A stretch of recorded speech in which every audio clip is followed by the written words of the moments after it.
know some of these people. Ya, sí. Buenas noches, buenas tardes. Bienvenidos a nuestro miércoles de liderazgo, el día de hoy.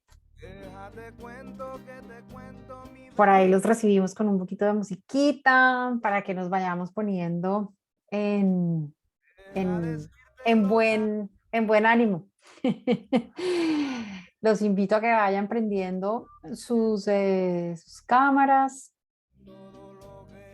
Gracias, Gabriela, gracias, Anita, gracias, María Cecilia. Para que vayamos, por favor, los que vayan manejando, no prendan sus cámaras. Me imagino que Manuel va en su carro. A los demás, súper bienvenidos, rico que estén acá. Hoy tenemos a uno de nuestros invitados favoritos.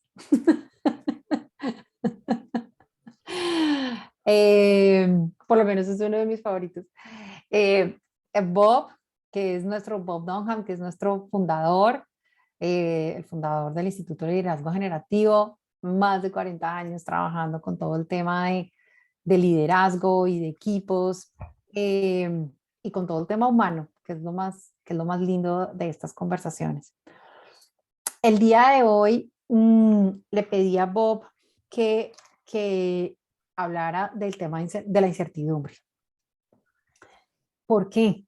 Porque es muy curioso que hace 2 años, cuando tuvimos el famoso COVID, todo el mundo decía, ¿qué va a pasar? No sabemos qué va a pasar.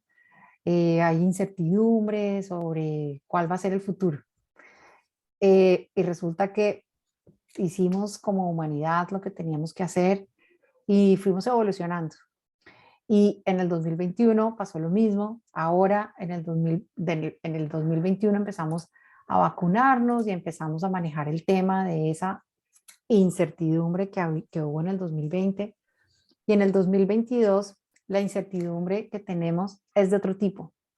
Es, ¿volvemos o no volvemos a lo mismo? A lo que la gente le dice la normalidad. Que además a mí me parece muy curioso creer que vamos a volver a la normalidad si nunca hay normalidad, pero además después de 2 años la normalidad es otra.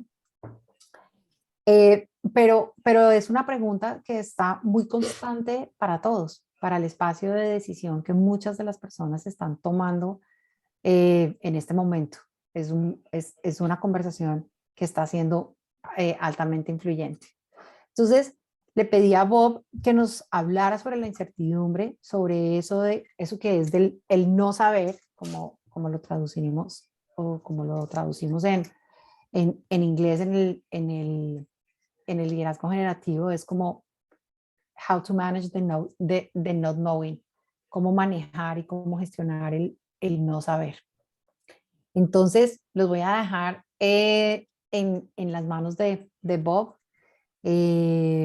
Y recuerden que es una conversación, que prendan sus cámaras y que si tienen preguntas, simplemente alcen su mano o nos muestren que quieren hablar, y va a estar Beita, que nos está ayudando a traducir del español al inglés, del inglés al español. En la parte de abajo de su pantalla de Zoom encuentran un botón que se llama interpretación, y ahí van a poder elegir el idioma, si quieren en inglés o si quieren en español. Y bueno, esa es como la introducción para el día de hoy. Bob, todos tuyos. Okay, thank you very much. Give me a high 10. Give me a wave. I want to make sure we have, okay. Very good. And thank you for those of you who have your camera on. I appreciate having a conversation with you, and rather than looking at a picture or a black square. So Maribel asked me to have a conversation with you about uncertainty.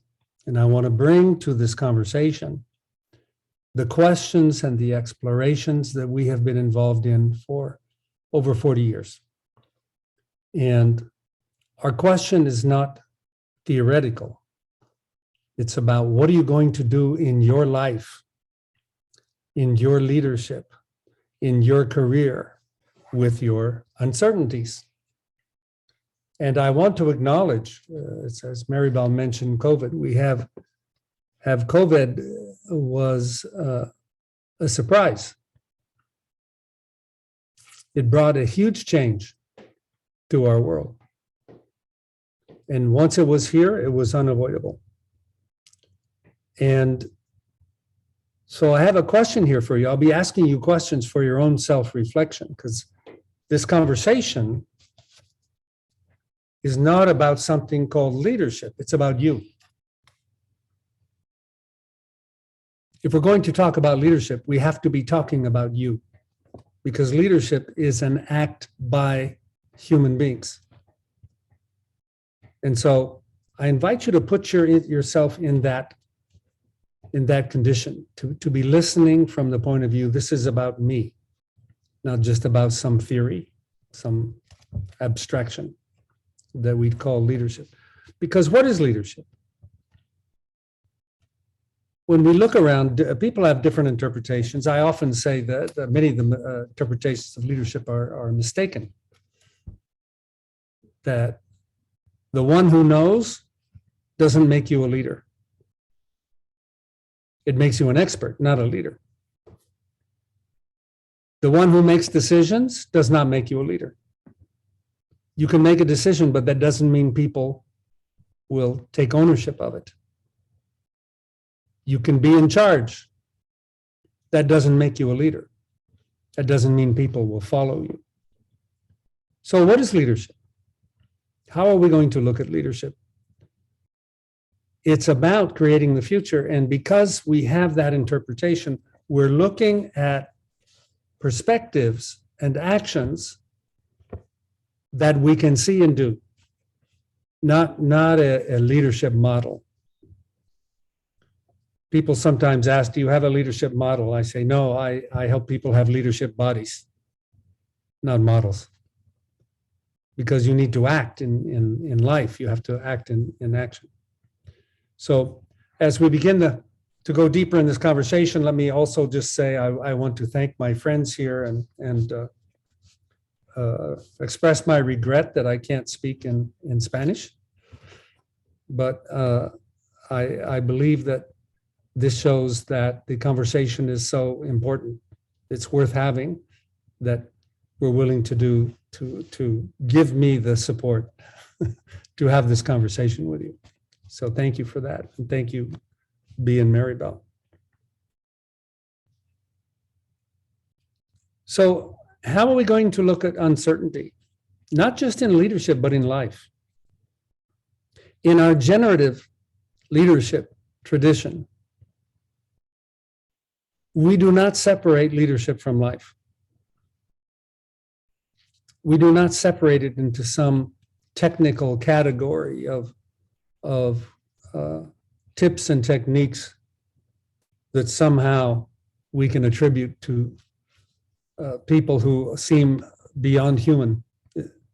Leadership is about the choices we make together. Leadership is about creating a shared future with others. That's different than having a title, having authority, making decisions. It's the capacity to create a shared future with others that is held in a shared commitment. That's when we see leadership. That's when we see teamwork. We're seeing the challenge of life and the world around us. COVID is the big example. We're seeing the invasion of Ukraine by Russia. And many people are commenting that the president of Ukraine is demonstrating leadership. He is creating a shared commitment for the future. One that is so profound and so deep that people are willing to give their lives for it. That's leadership. Because in the end, leadership is not simply having a title and a promotion and a better salary. It's about creating life, your life, other people's lives. And sometimes we forget that. We make it technical details. But what is this challenge of uncertainty? Think back to when COVID first began to show up and you had to make choices. I suspect you went through some moments of uncertainty. What am I going to do? Am I going to go out? Am I not going to go out? Am I going to wear the mask? Am I not going to wear the mask? Am I going to get vaccinated?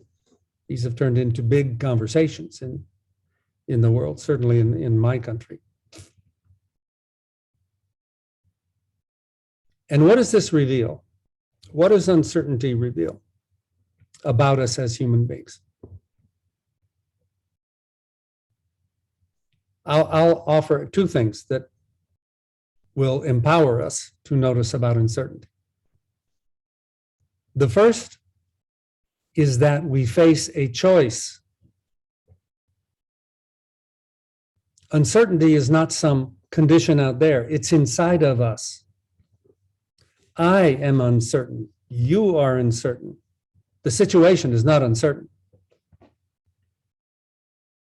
The situation is not scratching its head, wondering what it's going to do. It's just happening.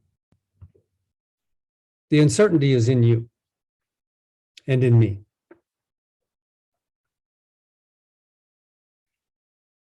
But this is very powerful that we discovered the reason we have uncertainty is we have choice. This is very powerful. We have choice. And we forget that. We think that our choices should only be the guaranteed choices.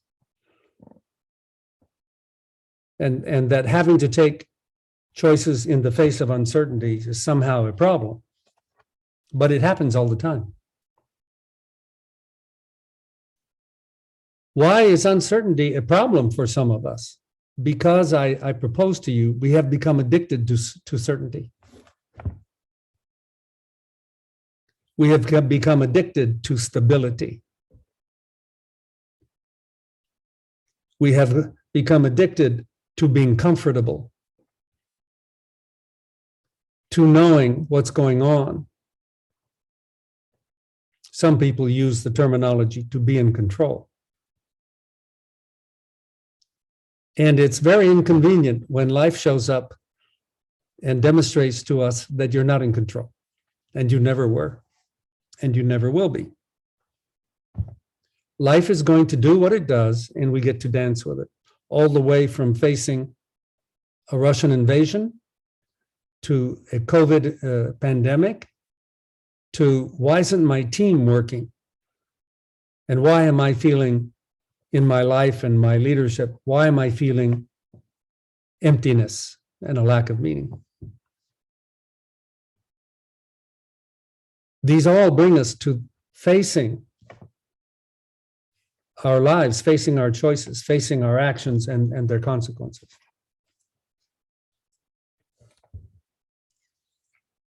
And I propose to you that if we step out of our addiction to the confidence that tomorrow will look like yesterday, that we see the world is changing all the time anyway. It wasn't many years ago that cryptocurrency did not exist. If we go back a few more decades, computers did not exist. The internet did not exist. The world is changing all the time.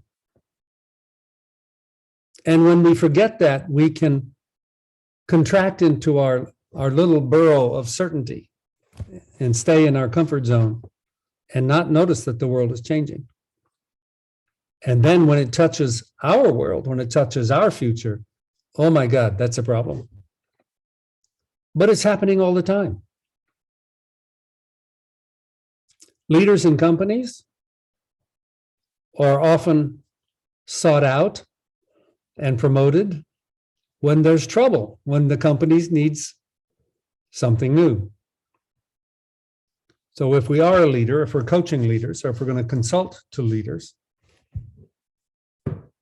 we have to deal with a world in breakdown. We have to deal with a world of change.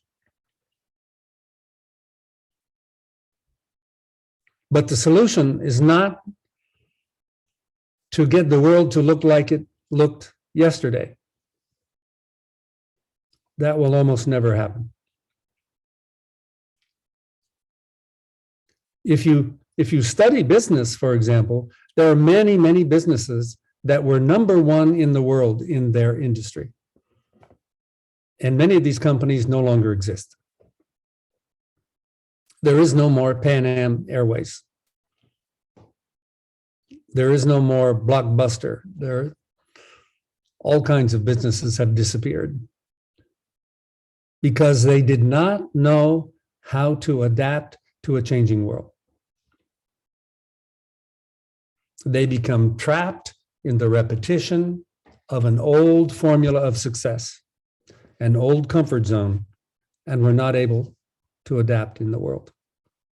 How are we doing? Making sense so far? Good. And so this conversation I'm having with you at this moment is about zooming out to look at how we look. What is my relationship with the world? What is my relationship with change? Am I ready to dance with life? Or am I going to sit in the corner hoping that they play music from 20 years ago so that I can dance? And that is often the challenge of leadership or in our lives and relationship. We need to face today.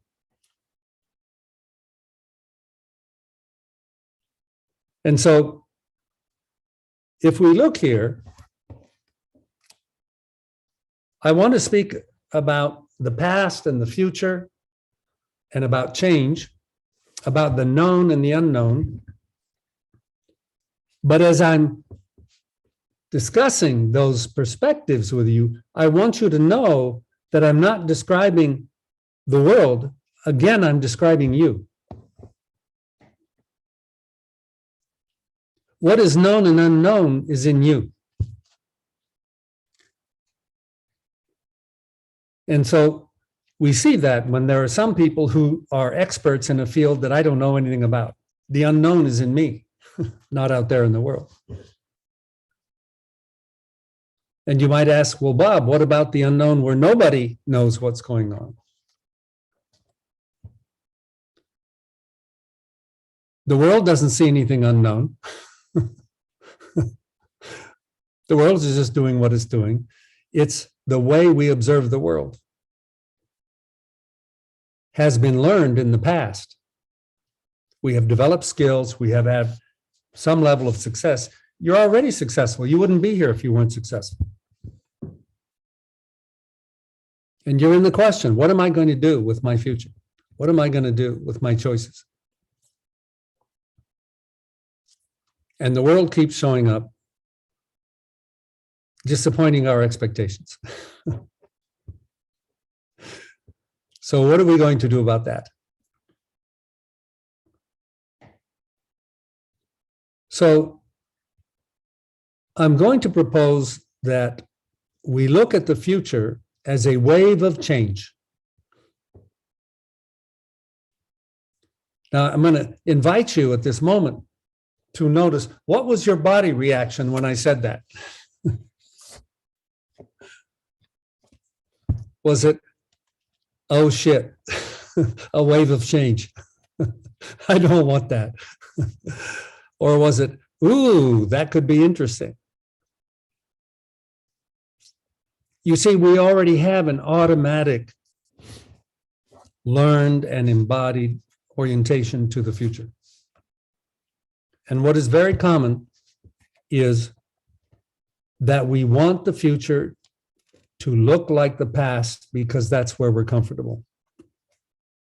That's where we know what we're doing. That's where we can play to succeed.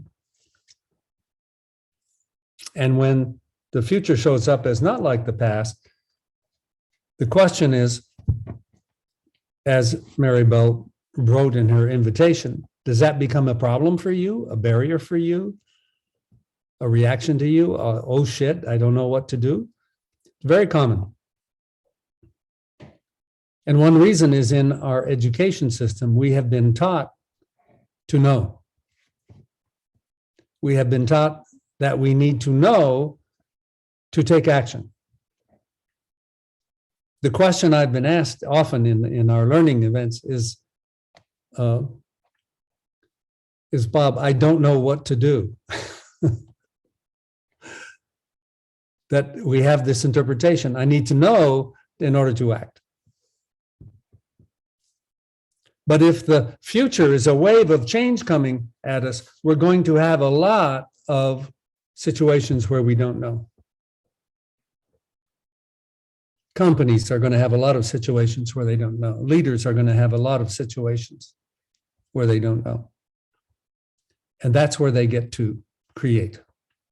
That's where we get to create our lives.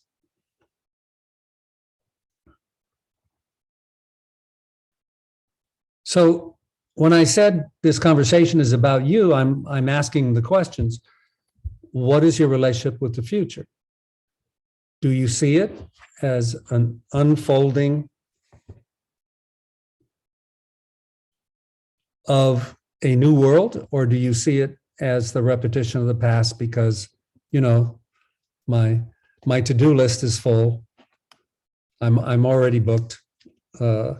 My future is only going to look like the past.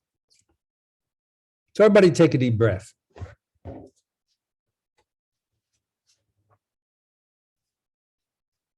Really, the deep breath is perhaps the most important leadership skill that you'll ever learn. When you face that moment of the unknown, when you face uncertainty, when you face fear, anger, all those reactions that can be provoked in that moment, when we are in reaction, we lose our choice. We need to be able to come back into our body and find our choice. Find our choice when the situation is new. Find our choice when we don't know what to do. I don't know what to do is a choice. It's asking you, what are you going to do anyway? And that's a key leadership question.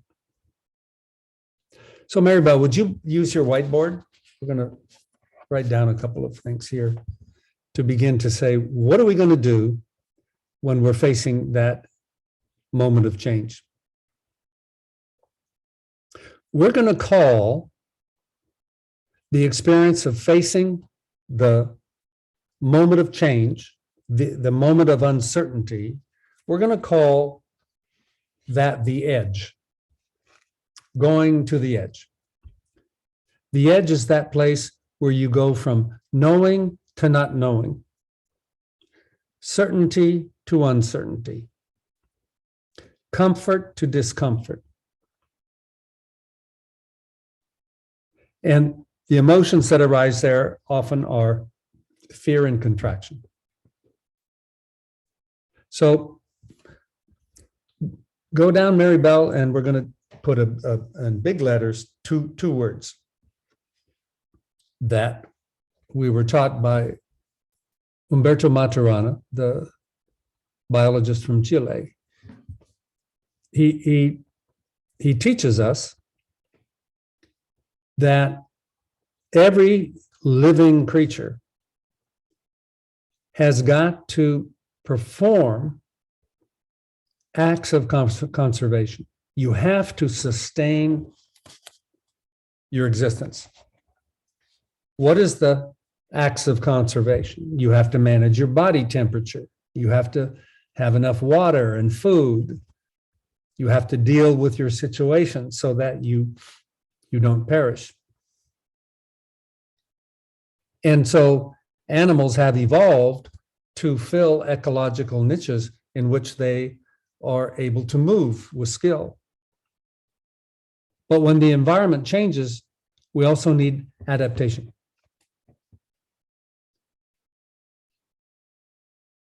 We need to be able to change to deal with the new situation, and we still have to conserve what's fundamental to our existence, what's fundamental to, in the case of of our career, we need to sustain our identity of value. We have to sustain that we have an identity in a network, that people will still want to work with us in change. And so when we look at uncertainty, a powerful way that we have learned in our decades, we've been over 40 years now, we're now in year 41 of the Institute. When we're dealing with change, we have two questions we need to answer. What do I need to conserve? And what do I need to change? And when we're afraid of change, when we contract, we limit our adaptation. The same thing is true for a team or a company. It has to change, but it also has to conserve. It has to conserve the trust that people have in its offers, even when it's changing. And so when we see that facing these moments of change, when they include uncertainty, if we are entering the edge of the unknown, but we need to know, we'll be paralyzed. We won't adapt well. So what is it that we can see that we need to conserve in facing change, facing COVID, facing the changing marketplace, facing the competition, facing the internal breakdowns of my team or organization? We need to change and we need to conserve. But I'm not certain, so I don't know what to do. What we've learned in generative leadership is that we have been trained to be competent performers. We have been trained to be experts so that we think we need to know what to do before we act. But in leadership, not knowing is not the barrier to action. Leadership is the beginning of action. Rather than saying, I don't know what to do, instead of I need to know to act, we need to act to know. And there's dozens of ways that we can do that. That leaders and organizations and ourselves need to know. What are the things we do when we don't know? Well, we can learn. We can ask for help. We can explore. We can innovate. We can invent. We can prototype. We can experiment. And we can go on and we can plan, we can design, we can. And so when we see that people who we admire do this, we call them leaders, we call them innovators.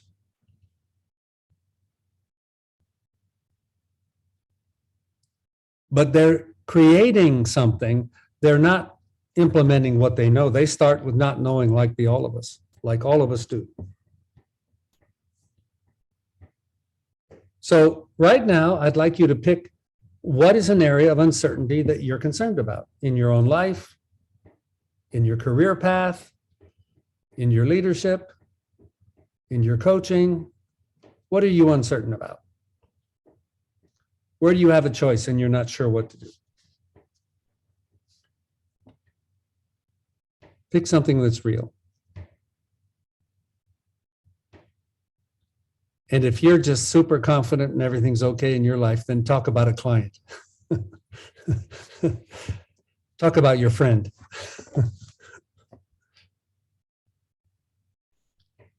What is it that we can learn to conserve that will allow us to go into the unknown? The first thing I think we need to face and overcome is our emotions. What is your emotion in the face of the uncertainty?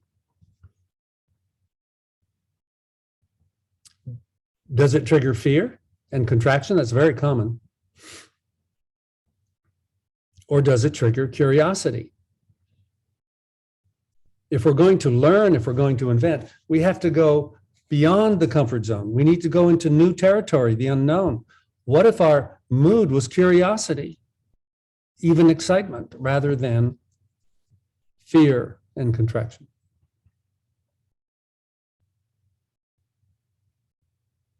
What if we began to experiment and learn? But how do we design that? How do you go forward into the unknown? What is it that you can be sure about? You see, the skill of dealing with uncertainty in leadership and in life is you need to be certain about what you're certain about in the uncertainty. So, for example, when I deal with people learning how to manage breakdowns and fear and contraction, and I help them have an exercise, and imagine a place where you've experienced fear in your career.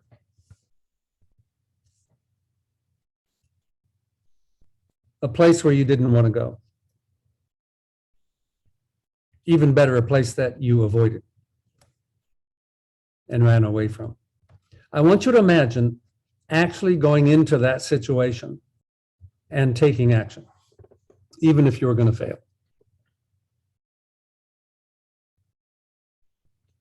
And I remember when I was in my career, I was working in Silicon Valley in the US, and I had a new role as a program manager of 250 software engineers. And I saw I was going to disagree with one of the executives in the company. I said, oh shit, I may get fired. My first reaction was, oh, this is going to be nasty. And was I going to be honest and offer my assessment, or was I going to contract? And in that moment, I had a very important decision that I made in my life, that I was going to move out of my commitment to my own dignity, not out of fear of consequences in the work domain. And I offered my opinion, and I discovered something. After I offered my opinion, he said, okay. And the other thing I discovered, I was still breathing. My body had to learn that. My body had to learn that I could go into and through a breakdown. I could face my fear, go beyond the fear, act in spite of the fear, and I would still be breathing. And I could have been fired. And you know what? If he fired me, I'd still be breathing. But the experience of fear is so intense, it's so visceral, it's so much a part of our embodiment that you feel like you're going to disintegrate. You're going to die. No, you're not going to die.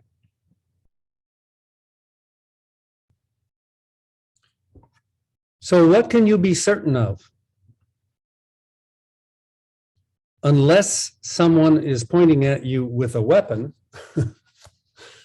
I propose to you that you can be certain that in the breakdowns of civilized life, of work, even though they may be very triggering, you're going to still be breathing.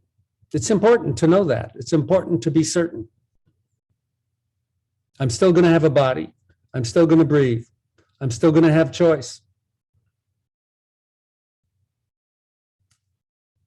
So how do we navigate when we're facing the uncertain choice and the reaction is, I don't know, so therefore I'm paralyzed?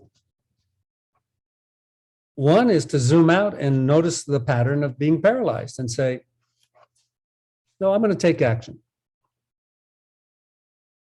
The action doesn't have to be action from knowing. The action can be in the face of not knowing. As I said, leaders act to know. What do I need to learn in order to take action here? Rather than simply wait. So here's some things I want to give you as a gift tonight. Things that you always have available, things you can be certain about. Take a deep breath.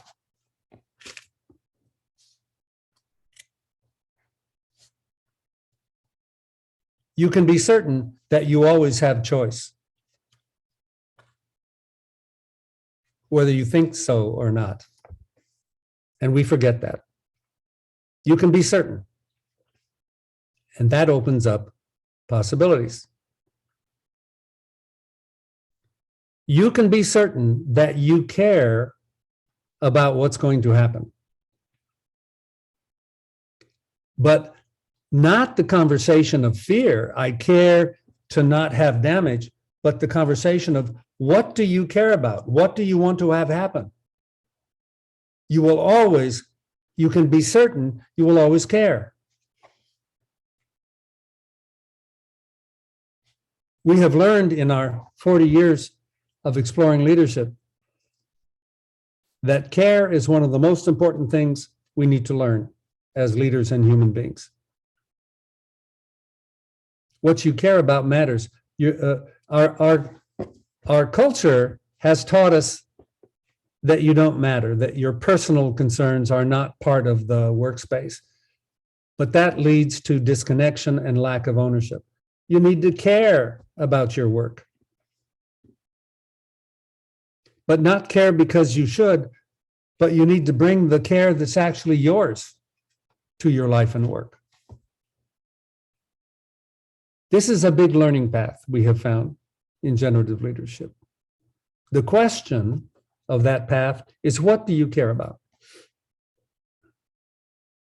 Not just what you desire, not what you like. What do you care about? What is the care that gives you meaning in life? Because when you experience meaning in your life, it's because you're taking care of something you truly, deeply care about. This is not just personal. You cannot have high-performing teams if they don't share a care together. And so one of the huge learning edges we have found in leadership and life is to discover what you truly care about, because it's the source of value, satisfaction, and meaning. But here's the point about uncertainty. You can find, what do I care about? Well, I care about having a positive outcome. I care about having my family taken care of. I care about being healthy. I care about maintaining a positive. There's lots of things that you can be certain that you care about. Are you with me so far? That gives you power because you look inside yourself of where your certainty lives, not outside yourself saying the external world is uncertain, so therefore I don't have certainty. No, of course, I care. Second, or third, or fourth, we've talked about breath and choice, our certainties. What are you committed to?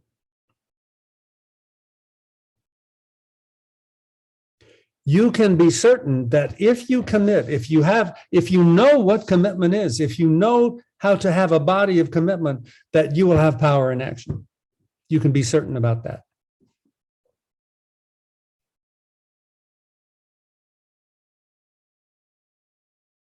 And that's a tremendous change of context for most people in our culture. You have choice, you can take action, you can make a difference.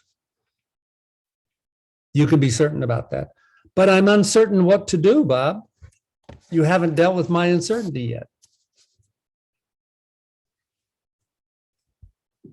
Well, when you face your uncertainty, the question to explore is, what are the actions that will best take care of what I care about? What are the commitments that will move things forward? And that takes us to a powerful phrase that we've learned over our 40 years about the future.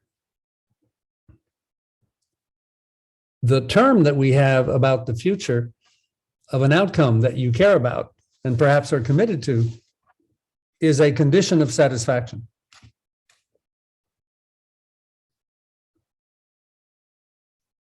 When the world changes, when you're uncertain, don't you still have conditions of satisfaction?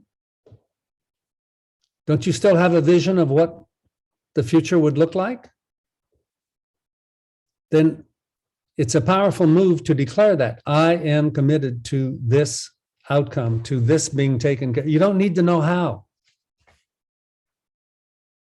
The problem people have when they begin this journey is they think they already need to know how in order to commit. No, you commit and then you figure out how. That's how innovation happens. That's how design happens. And so we can be certain that if you are willing to find your condition of satisfaction, it will orient you to the future. And then the conversation comes up, but I'm uncertain, maybe it's not the right answer. The issue is not to have the right answer. The issue is to have one or not. What is one way to learn in the unknown? To explore and to experiment. Then use your judgment and find the best steps to move forward to learn from, rather than to say, no, I need to have the operating manual. No one has the operating manual for the future, particularly when it's in change. When you have your condition of satisfaction, it shows you very clearly the gap between where you are and where you want to be. And then this generative posture that I have choice, I can commit to something, takes you to the world of other people, takes you right into the world of leadership. We call that the we space. How do you close the gap between where you are and where you want to be? You have conversations.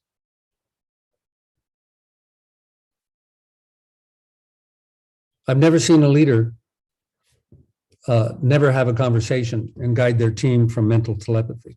You have conversations. Conversations have a reputation that needs to be enhanced. All action comes from conversation. All of them. The conversations you have with yourself, the conversations you have with other people. You want your team to do something? It requires conversation. This is the territory of the leader, the territory of the professional, the territory of relationship. You want to create a future with other people? Takes conversation. What kind of conversation? The ones that produce shared commitment for shared action. You can be certain about that. I have a care. I have a condition of satisfaction for the future. I have a gap to close, and I know conversations. If I can invent the missing conversations, we can invent a path to that future.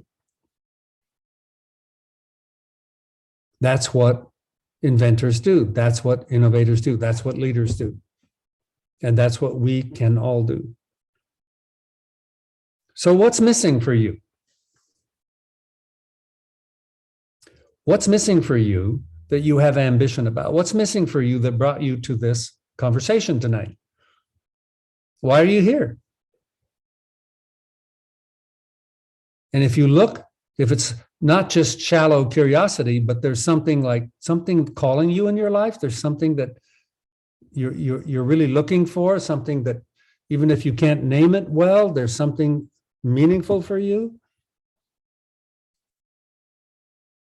You see, we've already found something to be certain about. There's something you care about, even if you're not articulate about it yet.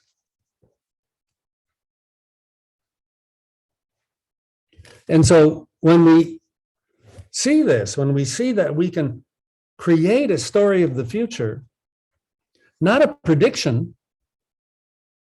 but a commitment.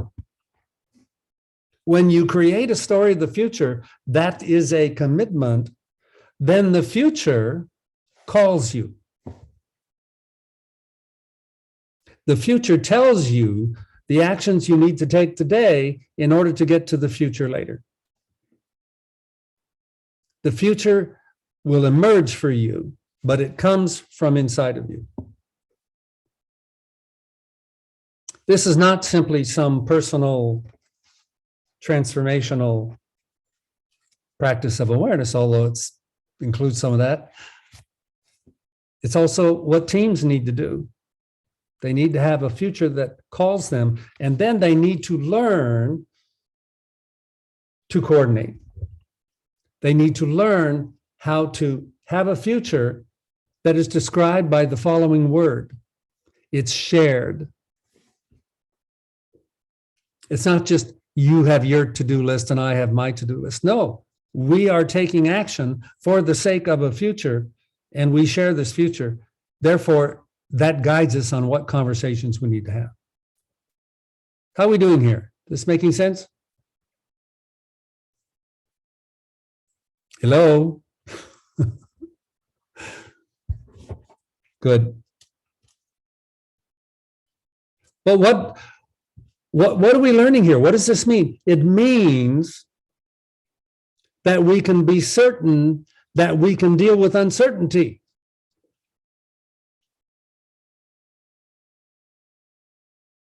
That we can remember that we can generate the future, we can do design. We don't even need to know exactly what it is. We just need to begin the missing conversations. We can be certain about that.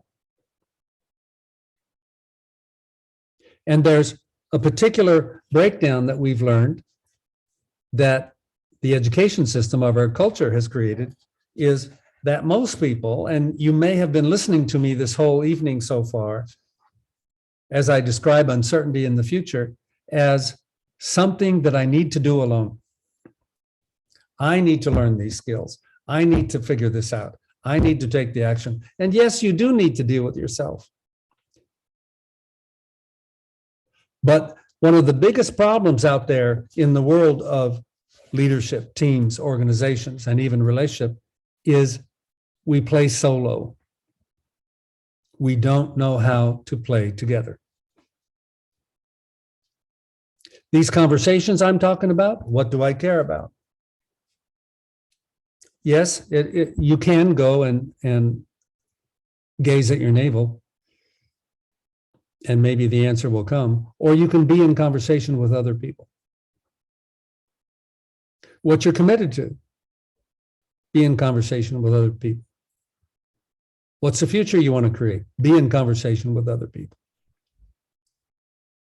And something extraordinary will show up that will empower you as a leader, as a coach, as a human being. You will see that conversations will give you the gift of new possibilities when you begin to have interactions with other people who bring different eyes. It's amazing. I call it the power of conversation. And that's how you enter the unknown, is have a conversation, have a question, learn to design your question. Now, I'm speaking in a way that this sounds almost procedural. It takes practice. But what I'm sharing with you is there is a clear context, a clear structure to dealing with uncertainty. Let me summarize again the key that I want you to take away from you. You don't need to know to act. You need to act to know.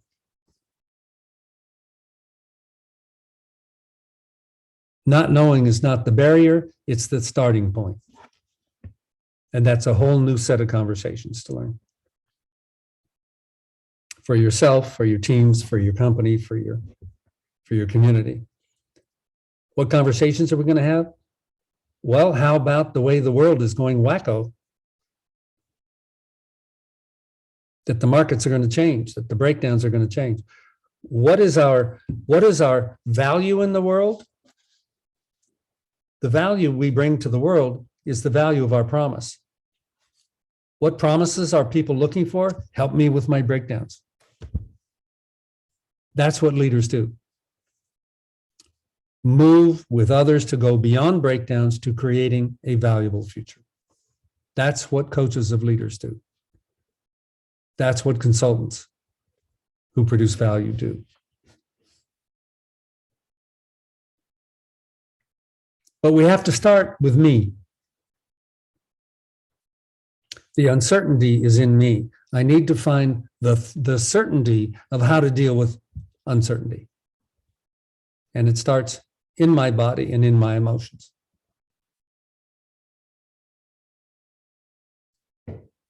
How are we doing so far? Got some questions? I've got to share. I've got to share an image. I've got a couple of slides for you that I like. So I'm going to share it on my screen with you if I can. Except I don't want to do that. Isn't technology great? Okay.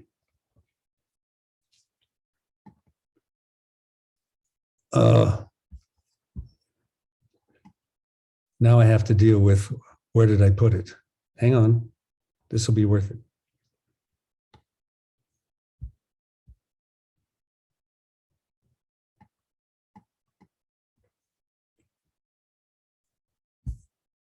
I want to show you the the mood.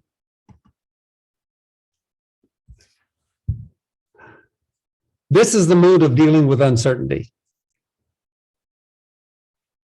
This is the mood of exploration. This is the mood of experimentation. This is not the mood of I'm paralyzed because I don't know what to do. Try something out and go for it. So conservation, what I've just given you are what you conserve through change. You conserve your awareness of the fact that you can choose, your confidence in your ability to have conversations and create. You conserve these. You don't let the situation overwhelm you. There are, at last count, there are 2 million people that have become refugees from Ukraine in the last week. I don't think they sat around and said, I need to figure out what to do. I'm uncertain. The world came and they're responding, and they're going to figure it out as they go. And that's kind of the dramatic case.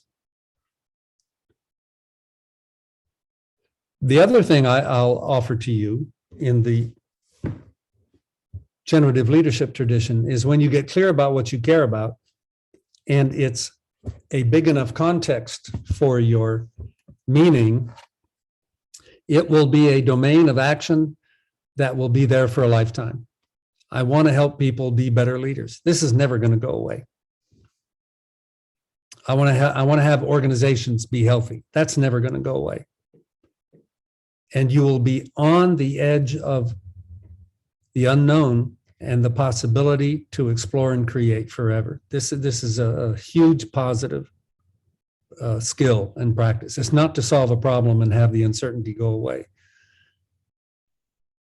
What is mastery? Masters are on the edge of the unknown all the time. That's where they play. And I invite you to that place in your own learning journey. Why don't we do, are y'all willing to have a chat here? I'm going to recommend we do a short breakout, have a chat with a colleague here, and then we come back and see what questions you have to deal with uncertainty and hopefully real situations and examples that we can deal with. Are you ready? Shall we play? All right, let's pair up. Let's have a chat. Let's go for like 6 minutes. Keep it short. What's your key question about uncertainty that's relevant to you in what you're facing in your world, in your emotions, in your choices right now? And we either have people going to breakouts, or we have the usual terror of people fleeing from breakouts.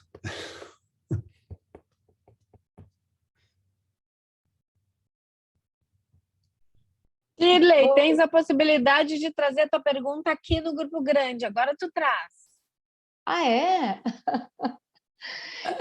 Bom, Be high tense. Let's reconnect. What has been provoked here by my story that you can create certainty in uncertainty? What does that provoke for you? Any other question you have? Please, what questions or shares of what happened for you in the conversation? Anybody? Gloria. Sí, súper. Estaba practicando mi portugués, un poco portuñol, con Hugo.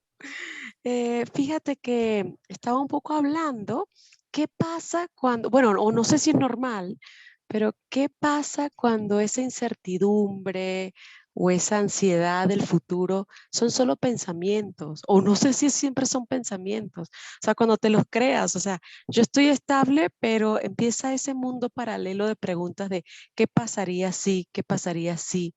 Sí, entonces es como, es un poco loco, ¿no? Lo hablaba un poco con Hugo, porque Hugo me decía, pero tú estás estable. Y yo, sí, sí estoy, pero ¿y entonces? Pero es un poco así, ¿no? Vas como imaginando cosas y es un poco así, o sea, ¿qué tanto cuando nosotros mismos nos creamos esa incertidumbre? O sea, no sé si es sano, no sé si a alguien más le pasa. Yeah. Well, it's certainly normal. It's very, very, very common that we have that. We have words. You mentioned anxiety is that experience. Worry is that experience. And I think, yes, our thoughts can take us to many places that will trigger that. And so one skill is, what am I going to put my attention on? What am I not going to put my attention on? I mean, people who, for example, are worried about their safety may never leave their house. And it's all thoughts. And so we're always looking, where can I be certain, where can I, where am I facing the edge of uncertainty? The observer, the perspective, the context that I'm inviting us to explore is to be aware of exactly these conversations about the future. What are we doing with them? It's not simply that we can create anxiety. We're creating the future all the time.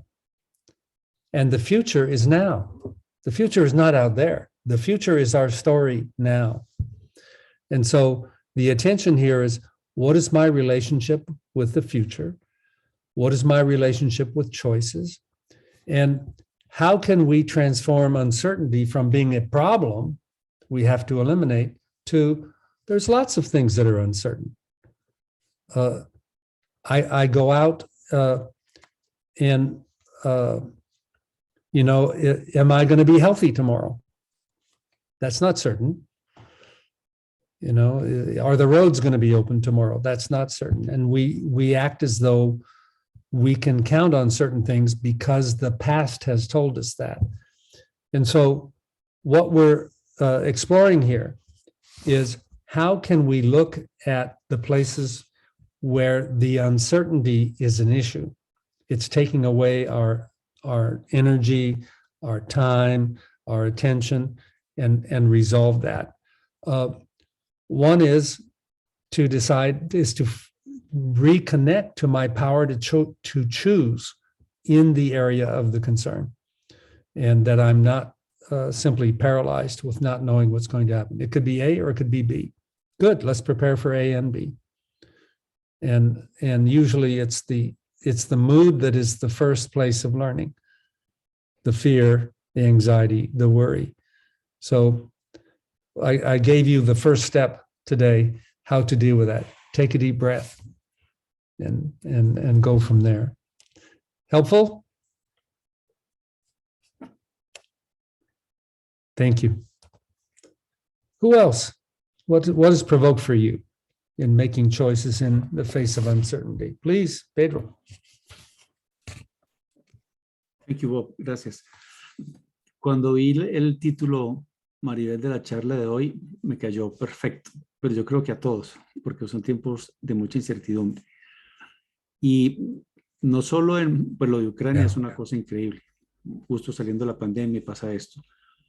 Y en Colombia, en particular tenemos como una incertidumbre política. Tenemos nuevo presidente en junio, puede cambiar radicalmente.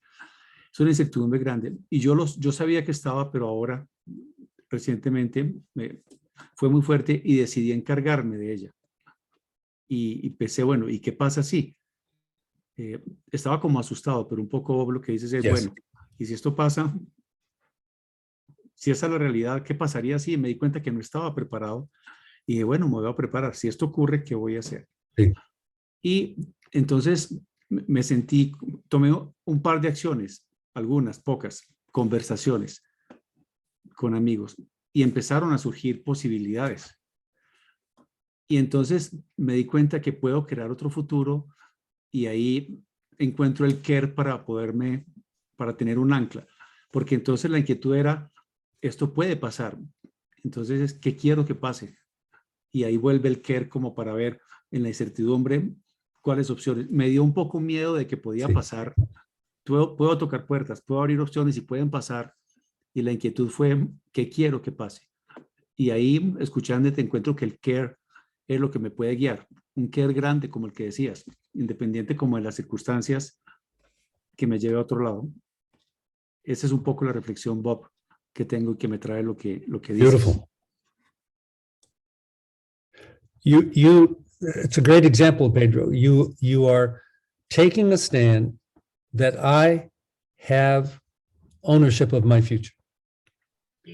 And when we see that, yes, the world is changing. Yes, there are things outside of our control, but we are 50% always of every moment of our life. The world does what it does. The new president is going to do what he does. And you have a choice of what you're going to do in response. And so there we can take ownership, no matter what the situation, and say, what are we going to do? And when it's an open question, your example is beautiful. Have conversations, explore. And when you encounter the fear and anxiety, the practice that we learn that is most effective, don't avoid the fear and anxiety. Go into them. Because when you go into, I'm afraid this may happen. Okay, what are you going to do if that happens? Build your ground of being ready if things happen. And that you'll find that you always have a lot of choices. And you lose the choices when you don't face the world, when you try to run away from the world. No, if the world is going to do this, what am I going to do? And I think that allows us to have, to create our future, that we have our 50% of what we're going to do in response, no matter what the world will do. I think the politics in a lot of the world is really crazy right now. And I think about this. What am I going to do if this gets violent? What am I going to do if certain things happen? And I think about this not from the point of view of worry, but of preparation. Who am I going to be in alignment with? What are we going to do to take care? And it could be in the political conversation. It could be in other conversations. But that's what I think the world is demanding of us right now. Face me, dance with me, or I will just roll over you. And that's what we need to do. Get our dancing shoes on. Okay. Thank you. Who else? What's provoked for you, particularly in this core theme of choice? Do you see that you have choice no matter what? Bob, quiero hacer un comentario con respecto a lo que decía Pedro, Sí. que me encanta la diferencia de preguntas que te hiciste en, o sea, qué puede pasar y qué quiero que pase. Porque tal cual como Bob estaba diciendo, hay un tema de elección, o sea, yo estoy eligiendo qué es lo que yo quiero que pase y desde ahí hago mis conversaciones. Y lo que me pasa es que cuando te escucho, lo que me pasa a mí personalmente en el cuerpo, cuando te escucho, es que cuando eliges qué es lo que yo quiero que pase, hay un empoderamiento diferente. Entonces, quiero también poner eso de precedente, y es cuando yo elijo decir, yo quiero que esto pase, y qué es lo que yo quiero que pase, y dónde está mi care, y esto es lo que yo elijo, yo lo pienso desde mi capacidad de acción, es decir, desde mi propio poder. Y de manera inmediata me siento empoderado. Así que me encanta cómo trajiste las dos preguntas y cómo ese cambio, en ese cambio hay una diferencia enorme en la sensación somática de poder que tienes acerca de que sí te vas a poder acercar con la incertidumbre. Me encantó. Gracias, Pedro. Manuel. Ya, Hola Manuel, Maribel, hola. hola Bob, ¿qué tal? Mucho gusto, tanto tiempo. Mira, yo me quedé estábamos conversando con Ana, qué nos pasaba con la incertidumbre, entonces decía como que se detenía y a mí me pasa lo contrario, yo siento que como que acelero el paso, yo soy bien dinámico y en momentos de incertidumbre como que lo que pienso, lo que me pasa es que digo, bueno, ¿qué puedo hacer ante tal cosa? Lo que está generando incertidumbre. ¿Qué puedo hacer ante la pandemia? Cuidarme, vacunarme y seguir los protocolos. Listo. ¿Qué puedo hacer ante la guerra? ¿Qué está pasando en Ucrania? No puedo hacer mucho, orar. Entonces, ya, listo. Y como que hago como un checklist y gasto la energía que tengo que gastar en eso, nada más. No gasto más energía como en estresarme en eso. Digo, bueno, ¿qué sí puedo hacer? ¿De qué sí me puedo hacer cargo? Y ahí enfoco mi energía en las cosas que realmente me importan. Y ahí concuerdo con Pedro, lo que mencionaba esto del quieren, y en el fondo, ¿qué es lo que es importante para mí? ¿Qué es lo que yo no sé no sé qué va a pasar en el mundo. Lo que yo sí sé es que yo quiero hacer una contribución para el mundo de aquí para adelante. ¿Y cómo puedo hacer eso? Bueno, yo Sí. escogí el concepto de llevar el liderazgo al mundo agrícola. Y en eso pongo mi energía, independientemente de lo que pase, de lo que esté pasando alrededor. No sé qué nivel de impacto voy a tener, pero sí sé que, que tengo la opción de poner energía, de echarle ganas en ese proyecto y desde ahí contribuir con mi granito de arena a que, pucha, a que este sea un mejor lugar en el fondo. Eso me pasa a mí. Beautiful. Beautiful. You're speaking very eloquently, Manuel, to one of the issues is I want to have an impact in the world, but it's so big. What can I do? And this is where we define what our world is. The world of my voice, the world of my network, the world of my team are places that we can play, and we can begin to move there. If we want to play in a bigger world, that's possible, but it's a learning path. It's different conversations. It's a different network. But as the world is changing, if you can sustain this, I go back to the points of conservation.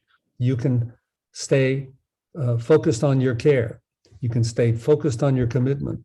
You can modify, adapt what you're doing to make that contribution in the changing world. That's valuable. And helps take care of that future.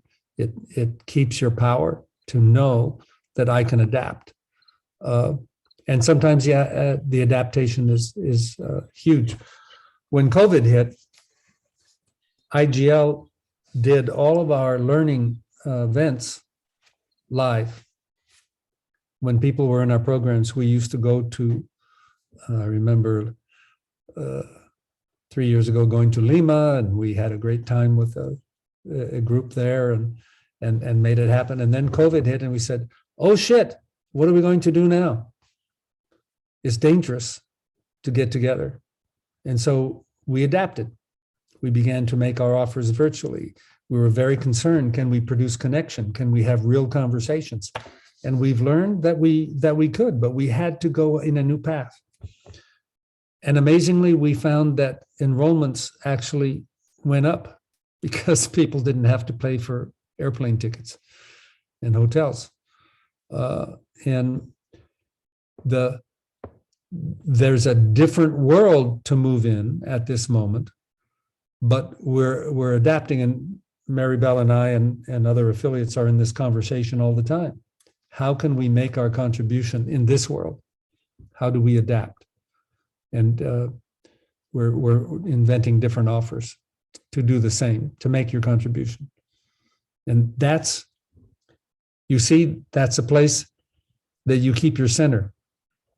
That's a place that I can conserve. I can keep my commitment. I can keep moving forward in making my offer in the world. Thank you. That's a great example.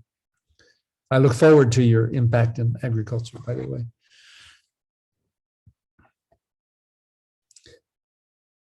Who else? Comment, question? Okay, so let me ask you questions to just note where you are right now. I'm going to make some comments and questions, and I want you to note your response. The first one I began tonight, I said, I always have choice. What does your body say to that?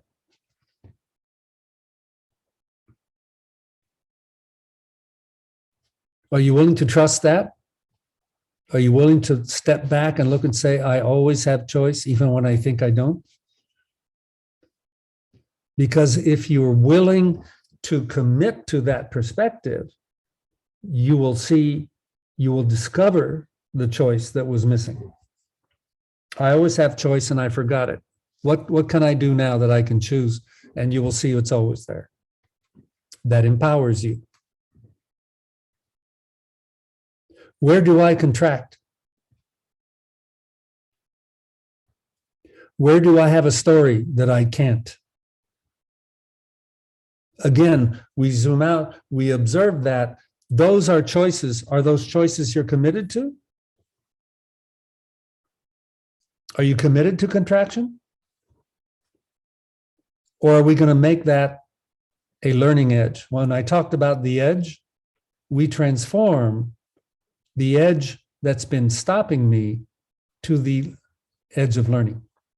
I'm going to learn how to inhabit my body, go beyond my fear, find my choice, and act, even if I don't have it all figured out. Maribel. Bob, Clara Estela te hace un comentario en el chat que me parece interesante, no solo como ella lo hace, sino voy a usar Clara Estela y lo voy a cambiar como una pregunta. Ella escribe, no es tan fácil definir qué cambiar y qué conservar.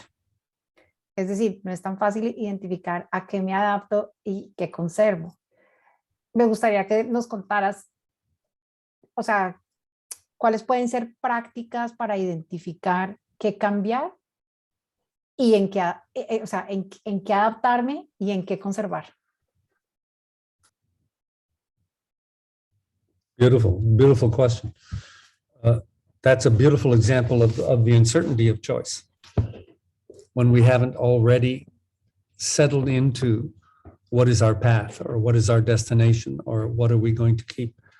The way that we have learned to have power with that question is to go inside and say, what do I really care about? What is my most important care? And how will this choice be aligned with my care or not? So if people say, for example, that I just got a job offer for a new job with a company, but I have to move, and I have to move away from where I'm close to my family. What do you really care about? Do you care about the new job and the new benefits, or do you really care about being close to family? And so that if it were close to family, I would stay there and say, and I also have the ambition to advance my career, so I will do that here. Then your care is like your GPS in life. It helps you make those choices. And we could spend another whole webinar on unpacking care, but basically your care is what makes you alive. If you think of the consequence of your decision and it's heavy and it drains your aliveness, it's probably not a good choice. Choose life, choose aliveness. Even in leadership and with teams, you want people to be doing work they love, that they're passionate about, not simply be drones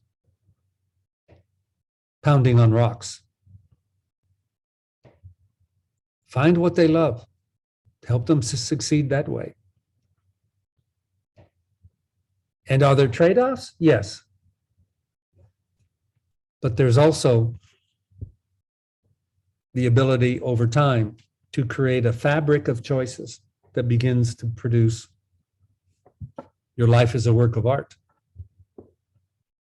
rather than a set of decisions that maybe in the past you made decisions because you were told what you should do, that you were trying to please other people, you were executing an old pattern. This is the power of truly going deep into the question, what do I really care about?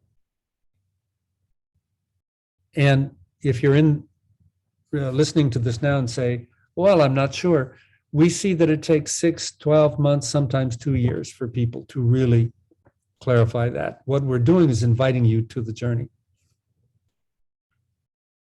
because it is the foundation of value, satisfaction, and meaning in your life. Here's a very powerful exercise that I think can help you find that deep purpose or meaning in your life when you're thinking of your choices, of what you're going to commit to, what you're going to make your life about, what you're going to make your offer about, what you're going to make your career about. Think about whatever your choice is, and then transport yourself to the end of your life. Let's say that you're going to live to 80 or 90.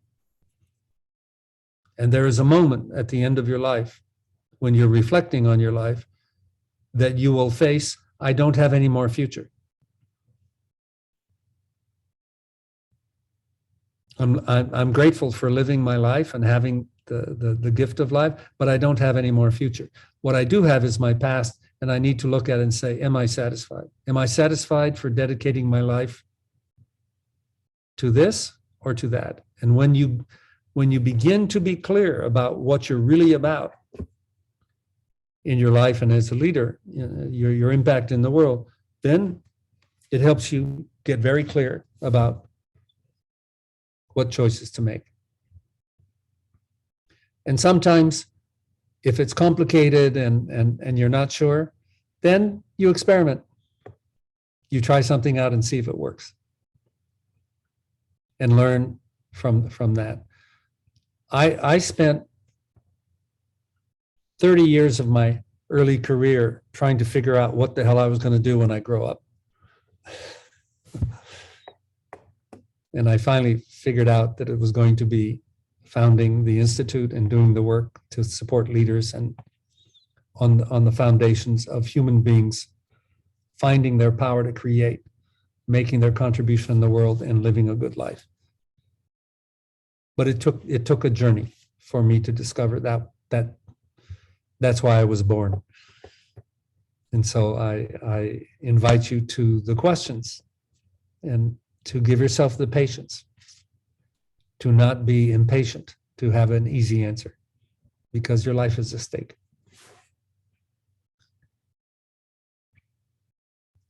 And with that, I want to say again that what I just said is crucial for your life, for your personal life, and it's also crucial for your leadership, because leaders who are only doing what they think they should in the game of business and don't bring their true ownership and passion are sacrificing. And often they're sacrificing the health, vitality, and lives of the people that work for them. You need to own life to be a good leader. Then people will trust you because you'll be helping them do the same. They're not separate conversations. Okay, Maribel, why don't you wrap us up? Bob, nada, gracias. Gracias por la conversación de hoy. Creo que para mí, siempre en el tema de la incertidumbre, lo más importante es repetirme esta frase de siempre tengo una opción. Siempre tengo una opción. Y encontrar en mí cuál es el temor, el miedo o la contracción a no tomar esa opción y hacerme siempre la pregunta, ¿cómo puedo hacerlo?